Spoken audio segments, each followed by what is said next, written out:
선을 위한 그림의 시간. 화가들은 무엇을 보고 느끼고 표현했을까요?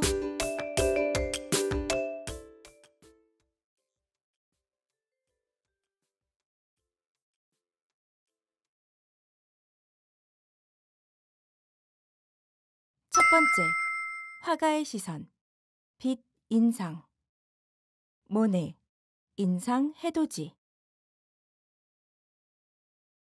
1874년에 열린 첫 번째 인상주의 전시회에 전시된 작품 인상, 해돋이는 클로드 모네가 르아브르 항구의 아침 풍경을 그린 풍경 유화입니다. 이 작품이 처음 전시회에 등장했을 때는 비평가들로부터 혹독한 평가를 받았습니다. 비평가 루이 르로이는 이 작품을 보고 차라리 미완성인 벽지 무늬가 이 바다보다 더 완성도가 높겠다고 빈정대며 부정적인 의미로 인상적이다라고 했는데요. 여기서 바로 인상주의라는 이름이 생겨났습니다. 처음에 인상주의라는 이름은 좋은 뜻으로 사용된 것이 아니라 오히려 그들을 비난하고 비판하기 위한 것이었죠. 모네의 인상 해돋이는 알라프리마라는 기법으로 그린 그림입니다. 알라프리마는 이탈리아어로 첫 시도에라는 뜻인데요. 이는 밑그림을 그리거나 덧칠하지 않고 한 번 칠하기로 그림을 완성시키는 기법을 말합니다. 기존의 유화 기법은 정확하게 구도를 잡고 견고한 밑그림을 그린 후에 배경색과 바탕색을 칠하고 그 위에 한 땀 한 땀 쌓아 올리거나 온갖 색을 조합하여 공들여 그리는 것이 일반적이었습니다.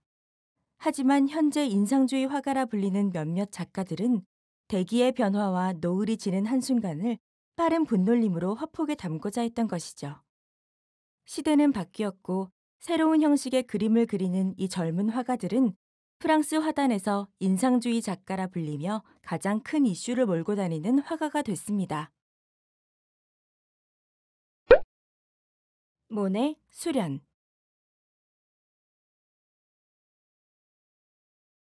오랫동안 그림을 즐기는 사람들은 주로 귀족들이었습니다. 하지만 산업혁명 이후 부를 쌓은 자본가 계급, 즉 부르주아들이 그림을 소비하기 시작했습니다. 그리고 그들은 새로운 화풍인 인상주의를 좋아했습니다. 과거에는 화가가 아니라 작품 그 자체를 중요하게 생각했지만 모네 이후로는 화가의 개성을 더욱 중요하게 여기게 됐습니다. 이제 화가들은 정해진 틀에서 벗어나 무엇이든 그릴 수 있게 되었고 세상을 다양하게 바라볼 수 있게 되었습니다. 그리하여 인상주의를 필두로 표현주의, 입체주의, 초현실주의 등의 화가들이 탄생하게 됐습니다. 프랑스 바닷가 마을인 르아브르에서 자란 모네는 어린 시절 바닷가나 시골 들판에서 많은 시간을 보내며 변화하는 날씨나 바다 풍경 관찰하기를 좋아했습니다. 자라서 화가가 된 후에도 모네는 정원 가꾸기를 좋아했는데요. 특히 수련을 좋아해서 정원의 연못에 수련을 많이 키웠습니다. 그러던 어느 날 햇빛에 반사되는 물과 수련잎, 그리고 반짝이는 수양버들이 모네의 눈에 들어오게 됩니다. 늘 빛의 다양함을 화폭에 담고자 했던 모네에게 수련은 큰 영감을 주었고 그는 이후 수련을 주제로 한 걸작을 많이 남겼습니다. 마네, 풀밭 위의 점심 식사. 마네는 프랑스에서 가장 악명 높은 화가로 손꼽힙니다. 새로운 시도를 좋아했던 마네는 전통적인 방식으로 그림을 그리지 않아 그림계의 이단화라고 불리곤 했습니다. 이 작품에서는 풀밭에서 4명의 남녀가 식사를 하는 광경을 그렸는데 한 여자를 나체로 그렸습니다. 이 그림을 본 사람들은 깜짝 놀랐고 부끄러운 줄 모르는 뻔뻔한 화가라며 마네를 몰아세웠습니다. 전시가 시작되자 사람들은 마네에게 미풍양속을 어지럽히는 뻔뻔한 그림이고 원근법도 무시된 형편없는 그림이라며 심한 비난과 야유를 보냈습니다. 마네는 이 그림은 새로움을 향한 저의 의지를 표현한 것입니다 라고 말하며 당당히 프랑스 사회의 가식과 위선을 꼬집고자 했습니다. 이 작품은 당시의 일반적인 원근법을 무시한 그림이었습니다. 당시에는 짙음과 흐림으로 물건의 원근을 나타내야 했지만 마네는 어두운 곳도 반사광의 영향으로 무조건 검은색은 아니라고 생각했습니다. 풀밭 위의 점심 식사는 에두아르 마네를 당시의 고정관념을 깬 작가로 이름을 알리게 해준 작품이었습니다. 그 후 마네는 많은 인상파 화가들에게 큰 영향을 주며 인상주의를 꽃피우게 합니다.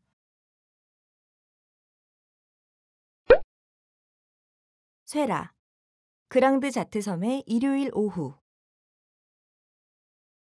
조르주 쇠라는 신인상주의의 창시자이며 점묘주의 표현 기법으로 유명한 화가입니다. 그의 대표작 중 하나인 그랑드 자트 섬의 일요일 오후는 마지막 인상주의 전시회에서 처음으로 선보였습니다. 작품의 배경은 센강 주변에 있는 그랑드 자트 섬으로 이 작품이 그려질 당시 이곳은 파리 교회의 한적한 전원지대였습니다. 파리 시민들의 휴식처인 그랑드 자트 섬의 풍경을 정밀하게 그려내기 위해 쇠라는 2년 동안 수많은 수정을 했고 마침내 거대한 화폭에 다양한 색채와 빛, 형태들을 점묘 화법을 통해 꼼꼼하게 표현해 완성했습니다. 빛에 따라 색은 다양하게 보이므로 하나의 색으로 표현할 수 없다고 생각한 쇠라는 서로 보색 관계인 색들에 주목했고 이 색들을 수없이 찍어서 점의 형태로 구성했습니다. 이러한 점들이 모여 만들어낸 형태는 보는 사람의 눈에서 하나의 색으로 합쳐 보이는 효과가 있었습니다. 쇠라는 이처럼 다양한 색의 조합으로 더 정밀한 색을 표현하고자 노력했습니다. 점묘주의 기법은 우리의 경험을 더욱 생생하게 표현하고자 만들어졌습니다. 쇠라는 이 기법을 통해 더욱 선명하고 사실적이며 과학적인 표현을 할 수 있다고 생각했습니다. 작은 점들이 모여 만들어낸 색의 신비는 오늘날까지 많은 사람들에게 영감과 감동을 주고 있습니다. 모네, 파라솔을 든 여인. 모네의 부인과 아들. 이 작품은 푸른 하늘 아래 서 있는 한 여인과 아이를 그린 그림입니다. 그림 속 여인과 아이는 모네의 아내 카미유와 아들 장입니다.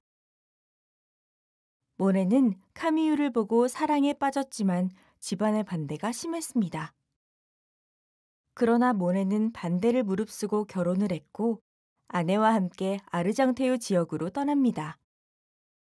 그곳에 머물면서 행복한 가정의 모습과 아름다운 자연을 담아내는 많은 작품을 그렸죠.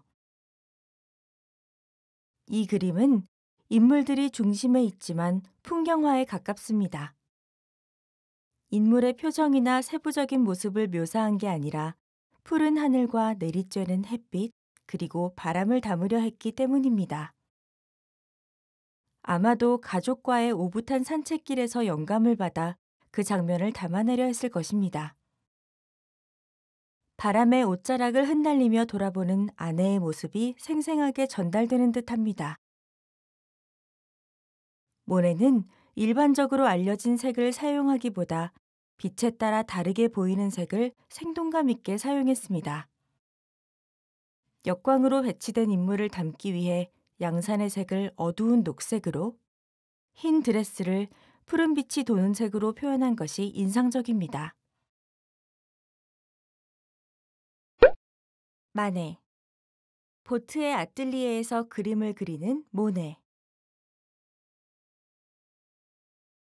에두아르 마네는 인상주의 화가들에게 영향을 준 인물로 인상주의의 아버지이자 모더니즘의 창시자라고 불립니다.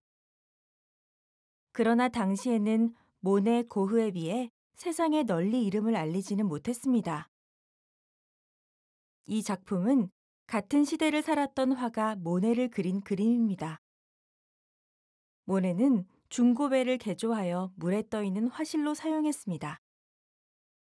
보트의 이제를 고정시키고 센 강을 오르내리면서 강의 풍경들을 그리곤 했습니다. 이를 흥미롭게 생각하던 마네는 모네의 모습을 화폭에 담기로 했고 인상주의 화법을 사용하여 역동적이고 생기 있는 붓질로 수면에 넘실대는 빛의 반사를 정확하게 묘사했습니다.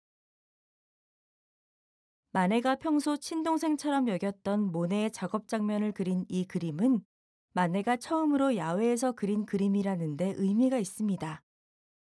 정작 모네를 빛의 세계로 이끌었던 그가 모네의 화법에 깊은 인상을 받았음을 보여주는 작품이기 때문입니다. 밤낮 없이 강가를 떠다니며 시시각각 변하는 빛의 세계를 담으려 했던 모네와 그를 바라보며 그림을 그리는 마네의 뜨거운 열정이 고스란히 전해집니다.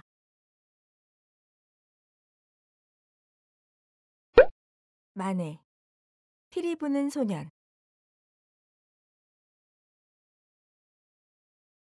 이 작품이 그려질 당시의 초상화는 화려하고 장식적인 요소를 많이 사용하여 주인공을 빛나게 하는 것이 일반적이었습니다. 하지만 마네는 모든 배경을 과감하게 생략합니다. 그리고 실물 크기의 소년을 초상화의 형태로 꽉 차게 그렸습니다. 배경이 없이 인물만 돋보이니 마치 스튜디오에서 촬영한 사진 같은 느낌을 줍니다. 이 작품은 마네가 스페인의 프라도 미술관에서 본 벨라스케스의 작품에서 영감을 받았다고 하는데요.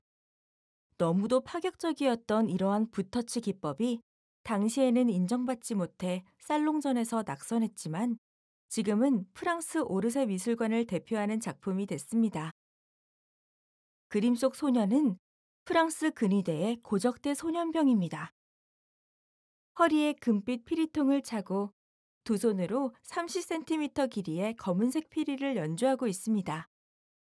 이 작품은 손과 발 부분을 빼고는 그림자가 전혀 없이 평면적으로 묘사됐습니다.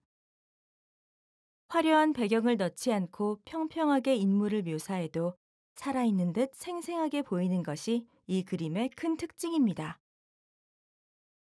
마네는 자신이 그린 대상보다 그림 자체를 더 중요하게 생각했다고 합니다. 그는 빛보다 색채로 더 생동감 있게 표현하려는 기법을 소개했고, 작품을 꿰뚫어 보는 것보다 작품 그 자체를 보는 것으로 사람들의 인식을 변화시켰습니다. 쇠라, 서커스. 전묘법으로 유명한 조르주 쇠라의 마지막 작품인 서커스입니다. 당시 프랑스 시민들에게 인기가 많았던 서커스장의 모습을 담은 그림입니다. 노란색 옷을 입은 고개사가 달리는 말 위에서 아슬아슬하게 묘기를 펼치고 있고 광대들은 공중제비를 돌며 공연을 하고 있습니다. 신나는 음악과 역동적인 공연이 생생하게 펼쳐지는 듯합니다. 서커스는 쇠라가 가장 마지막으로 그린 작품으로 미완성이었지만 출품에도 충분하다 여겨 전시를 하기로 했습니다. 작품을 설치할 때 쇠라는 갑작스레 병이 악화되어 세상을 떠나게 됩니다. 그래서 이 작품은 끝내 미완성으로 남겨지게 되었죠. 이 작품은 매우 세밀한 전묘법으로 그려졌습니다.